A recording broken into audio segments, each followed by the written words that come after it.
Yeah, I can't say the same for everyone on the panel. And can you put into words how you're feeling? Look, it's just, I don't know. I can't put it into words, to be honest. I know what it means to the football club. I know what it means to supporters. And look, it's no secret we've had a tough year, but I've just had this thing inside me. You know, kind of the back half of the year of just one focus, one target. I just felt that, you know, this was it, and to achieve it today, like I said, I know what it means to the club. You know, it's had the tag of sort of a nearly team for a long time, and the only way you break that is by winning things, and we did that today. And you've had a long sort of managerial career in different countries, different clubs. How tough has it been for you this season, having to deal with sort of, you know, the defeat and sort of every press conference after the game, and then you've got to build up to the next game, and obviously you've had lots of games because obviously of the Europa League run that you've been on. Has it been tough for you as a manager individually? Look, it's been the toughest couple of years I've had in my career, and I knew it going into it because I knew what I was going into. You know, this football club's had world-class managers and you know, a lot better credential than I am, and haven't been able to get there. So I knew I had a massive challenge in front of me. This year, obviously, added stress of, you know, the injury situation we had and trying to navigate that. Jamie, like I said, I've just had this laser focus on, you know what, I still believe we could win something this year. We went deep into the Carabao Cup. Once we got knocked out of that, my focus just became Europe, and it's cost us. It's cost us in the league, and that's down to me. But I just had a feeling inside me that this was achievable this year, and you know, I'm thankful it all worked out. And you've spoken a lot about the fact that what a trophy could do for this club, not just this team, but almost the club. Because you've felt for a long time almost like the club's looked down on, and you have that terminology of Spursy. What do you think this trophy can actually do, not just for you and this team, but actually the club going forward in the future for, you know, years to come?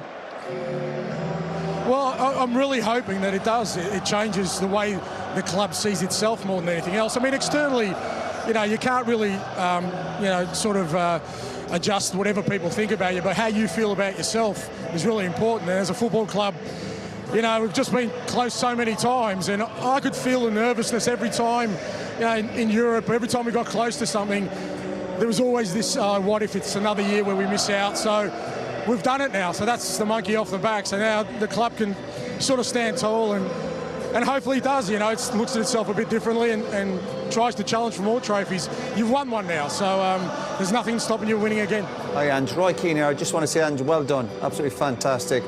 Brilliant performance. Thanks, was it part of your tactic with so long to go just to sit back in and shut up shop, really? Did you think one goal would be enough? Did you actually believe that? Yeah, I thought we could, Roy. We've been really disciplined in Europe away from home. I mean, I think we kept a clean sheet at Frankfurt.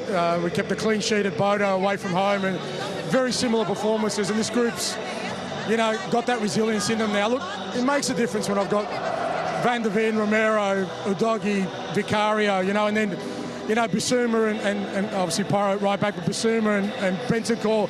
It's a real solid sort of foundation for us, and I just felt with United, if we got ahead, then I thought they'd find it really hard to break us down, and we'd be a threat on the counter-attack. We weren't as great in transition as I wanted to be, but, you know, they had some chances, but I just felt we were strong and resilient enough to keep them out. And one more from Big Meeks himself. I know this is not the Champions League show, this is Europa League, but I would like to ask you, who's your favourite on the show, before you go? Well, it's not me. Might not be Thierry either. I'm the only Spurs fan here, Ange, by the way. I'm the only Spurs fan. He's come clean now. Hey, we were all Spurs fans tonight. Yeah, no, you're definitely a declared Spurs fan. We got you in our camp, Roy. Yeah, look, I love what I do. I'm so blessed to be able to, you know, do what I love every day, and I've got beautiful people around me and my family. And so even in the hardest of days, I still think, you know, I had to pinch myself today, to be honest. I got mates who come from Australia, and part of me was thinking I should be in the stand with them, just enjoying the spectacle, you know.